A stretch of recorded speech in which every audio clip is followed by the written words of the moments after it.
Thanks. So you can pretend I'm Paul Smoser from the Financial Services Roundtable, who was the very able facilitator of our group, but unfortunately Paul had another commitment, so here I am. So we had an excellent, very focused discussion that really kind of jumped right in and focused primarily on what are some potential solutions or next steps for addressing elder financial exploitation.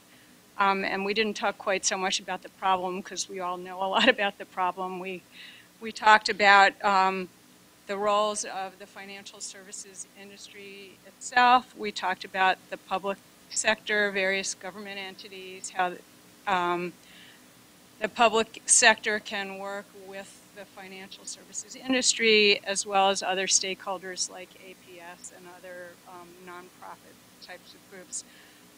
So I'll just tick through some of the key points.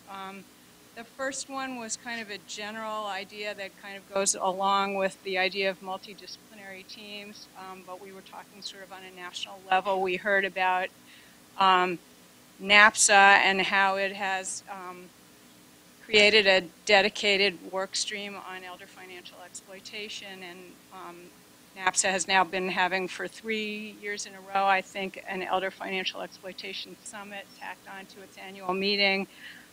So the idea was that's already an interdisciplinary group on the national level, and the idea of connecting that group up more with the financial services sector and having them work together is one kind of a concrete idea for a new partnership.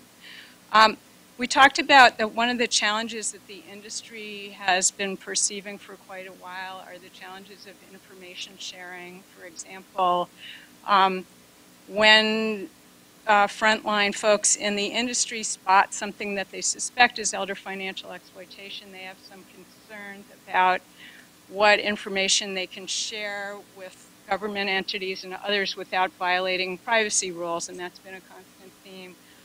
So we talked about a couple of things, one being there is an effort among a number of federal agencies right now that we hope will come to fruition within the next several months on providing some clarification and guidance to the industry on the Gramm-Leach-Bliley Act privacy rules and but more importantly, the exceptions to them and how reporting does fit into the exceptions.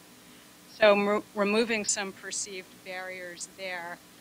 We also talked a little bit about enhancing the use of SARs, which are suspicious activity reports that financial institutions and other financial entities have to file in certain circumstances. They're now being used. There's now a category for elder financial exploitation on these SARs, and we talked about how we can better mine data and share information based on the SARs. We also talked about the idea that there are some things that we can do without regulation or legislation. I better speed it up. What are some best practices or model forms that we might develop? One was potentially a model form where an account holder at a bank or someone who has an account at a brokerage firm could give consent for the institution to talk to an emergency contact or some family member when they suspect abuse. There are obviously concerns because sometimes those family members are the abusers, so it's kind of a hard needle to thread, but that seemed like a productive approach. Also, we talked about how powers of attorneys have really no oversight, so spreading the idea of building an accounting requirement into a power of attorney document and potentially developing some model language or educational efforts around that. We talked about the need for the ability for financial institutions to delay transactions or to freeze accounts when they suspect an abuse, because sometimes they spot it, but then the money is gone and it's really hard to get it back. So we thought one productive thing to do would be to look at any state remedies that allow this and at least catalog what's out there and then perhaps figure out the next steps from that. We talked about mandatory reporting and the fears that institutions have that they might be held liable for reporting.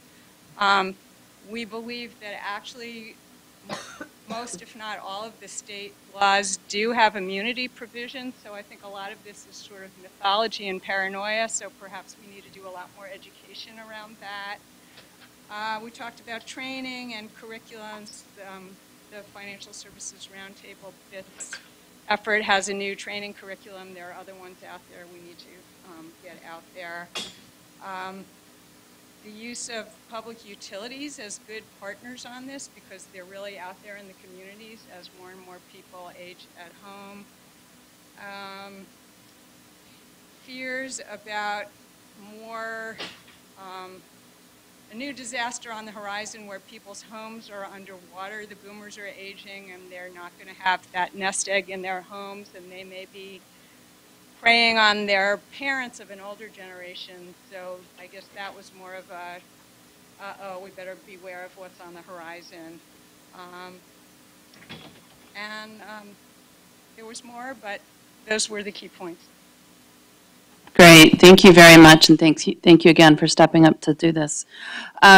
So the last sector that we're going to hear about is going to be split between two people who are going to be reporting out. We have the pleasure of hearing from Dr. Jeffrey Hall from the CDC, who's one of the planning committee members. So thank you again for all of the hard work that goes into planning these meetings. And he was introduced yesterday, I know. So the last introduction I'm going to do for this community-based sector is Ms. Joy Solomon, who we heard about her earlier. But she is the director and managing attorney of the Harry and Jeanette Weinberg Center for Elder Abuse Prevention, the nation's first emergency shelter for elder abuse victims, which she co-founded. She was previously director of elder abuse services at the Pace Women's Justice Center, a nonprofit legal advocacy and training center based at Pace University Law School. Prior to this, she investigated and prosecuted a variety of crimes, including child abuse, fraud, and elder abuse as an assistant district attorney in Manhattan. So, 5 minutes.